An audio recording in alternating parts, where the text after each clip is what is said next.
वालेकुम अस्सलाम। सर क्या नाम है आपका? हमीद खान मेरा नाम है। अमीर खान भाई कहाँ से आए हैं? मैं ये गुलबर्ग जे ब्लॉक से आया हूँ। अच्छा अमित भाई बताइएगा, आज इलेक्शन कमीशन ने जो फैसला दिया है इसके खिलाफ आप क्या बोलेंगे?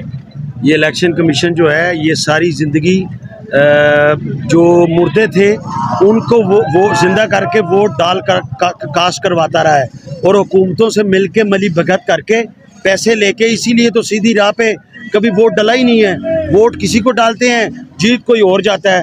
तो ये पहली दफ़ा इस तरह हो रहा है, इसलिए निकले और जो ये कर रहा है उसने जो बेइंसाफ़ी की है हम इस चीज़ को नहीं मानेंगे। सर मुझे बताइए, इमरान खान साहब शायद सुप्रीम कोर्ट में जाएं तो क्या लगता है इमरान खान साहब जो हैं वो सुरखरू हो जाएंगे इस फैसले के खिलाफ? मैं तो चाहता हूँ जिस तरह दुनिया अभी बाहर निकली है तो जो जो सुप्रीम कोर्ट है उसको 100 मोटो लेना चाहिए, क्योंकि ये दुनिया पाकिस्तान उनका भी तो है, हमारा है, सबका है। बचाना चाहिए, ना कि हम इंतशार की तरफ जाएं जो कि इंडिया और अमेरिका चाह रहा है। ठीक है, बहुत बहुत शुक्रिया सर। Thank you. बोलेंगे आप?